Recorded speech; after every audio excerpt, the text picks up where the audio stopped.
নমস্কার। এক বাটি সুজি দিয়ে হালকা ফুলকা নুসনুসা এই টিফিন রেসিপি তৈরি করা হয়েছে। ভিডিওটি প্রথম থেকে শেষ অবধি দেখুন। ভালো লাগলে অবশ্যই চ্যানেলটিকে সাবস্ক্রাইব, লাইক এবং শেয়ার করবেন। দেখেন কীরকম সুন্দর একদম নরম হয়েছে। এবার দেখে নেওয়া যাক কিভাবে তৈরি করা হয়। এক বাটি সুজি নিয়েছি। এই সুজিটি দিয়েই তৈরি হবে এই টিফিন রেসিপি। একটা মিক্সিং জার নিয়েছি। মিক্সিং জারে এই এক বাটি সুজি দিয়ে দিলাম এবং যতটা সুজি নেওয়া হয়েছে ততটা পরিমাণ জল দিয়ে দিয়েছি এবং তাই দিতে হয়। এর মধ্যে 2 চামচ পরিমাণ টক দই দিয়ে দিচ্ছি। এবার এই সুজিটাকে ভালোভাবে পেস্ট করে নিব। পেস্ট করে নেওয়া হয়েছে। এবার একটা বাটিতে এই পেস্টটাকে ঢেলে দিচ্ছি। এর মধ্যে গোটা জিরা দিয়ে দিলাম 1 চামচ পরিমাণ, স্বাদ মতো লবণ এবং 1 চামচ পরিমাণ চিনি দিয়ে দিলাম। আপনারা ইচ্ছা করে চিনিটা দিতেও পারেন, নাও দিতে পারেন, কিন্তু চিনিটা দিলে লবণের সাথে অ্যাডজাস্ট হয়ে টেস্টটা একটু আলাদা হয়।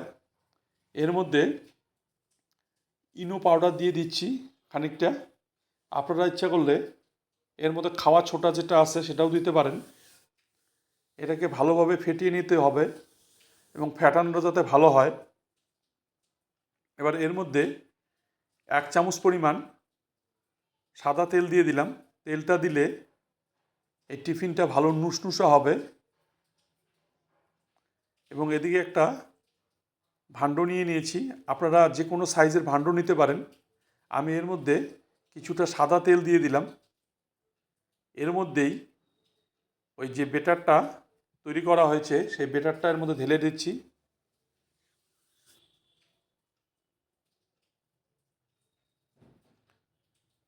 এবার এর মধ্যে কিছুটা কাশ্মীরি লঙ্কার গুঁড়া উপর দিয়ে দিচ্ছি। এটা জাস্ট একটা ডিজাইন করার জন্য এবং দেখতে ভালো হয়।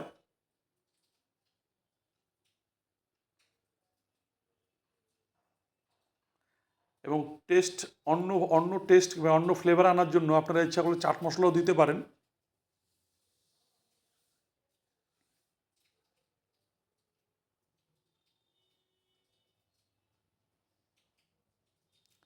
এদিকে ওভেনে একটা কড়াই বসিয়ে দিয়েছি।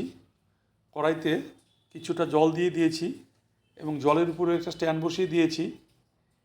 এবারে বেটারে থালাটাকে এর মধ্যে বসিয়ে দেব।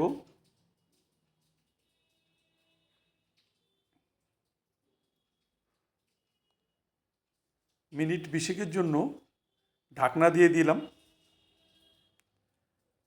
খেয়াল রাখবেন যাতে মিনিট 20 ঢাকনাটা দিয়ে রাখা যায়, না হলে কিন্তু ঠিক হবে না এবং ফুলবে না। এবং ওভেনটাকে মিডিয়ামে দিয়ে দিলাম। 20 মিনিট হয়েছে। দেখুন সুন্দর হয়েছে, দেখলেই বোঝা যায়। কালারটাও সুন্দর হয়েছে এবং ফোলা ফোলা হয়েছে। এবার এটাকে নামিয়ে নিব। নামিয়ে নিয়ে একদম ঠান্ডা করে নিব, কারণ ঠান্ডা না হলে এটা কিন্তু উঠবে না, ভেঙে যাওয়ার সম্ভাবনা থাকে। ভালোভাবে ঠান্ডা করে নেবেন। এবার সাইডটা একটু নাড়িয়ে নেওয়া হচ্ছে। এখন একটা থালা দিয়ে এর উপর উল্টিয়ে দিলাম। এবার এটাকে উঠিয়ে দিব। বাহ, ভালোই হয়েছে। এবার উল্টিয়ে দিচ্ছি। এবার একটা চাকু কিংবা ছুরির সাহায্যে এটাকে পিস পিস করে কেটে নিব। আমি 3 কোণা আকারে এটা কেটে নিচ্ছি।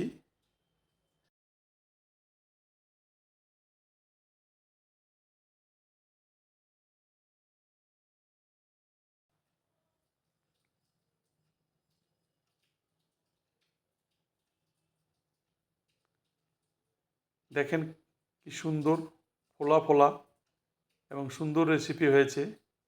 স্কুলের বাচ্চাদের জন্য আপনারা দিতে পারেন এই রেসিপিটা। এদিকে ওভেনে একটা তাওয়া বসিয়ে দিয়েছি, এর মধ্যে কিছুটা সাদা তেল দিয়ে দিলাম। তেলটা গরম হয়ে আসলে এর মধ্যে এক এক করে এগুলোকে ভেজে নিব।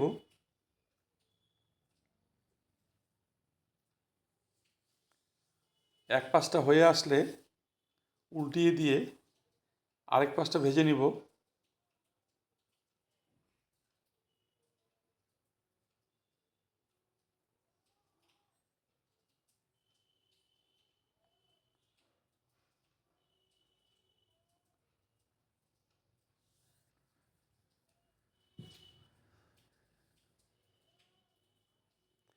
এগুলো ভাজা হয়েছে, এবার নামিয়ে নিচ্ছি। আরও কিছুটা আছে, একইভাবে বাদবাকিগুলো ভেজে নেওয়া হবে। সুন্দর এই রেসিপি, কম সময়ের মধ্যে বানিয়ে নিন। এগুলোকেই উল্টাপাল্টা করে ভেজে নেওয়া হচ্ছে।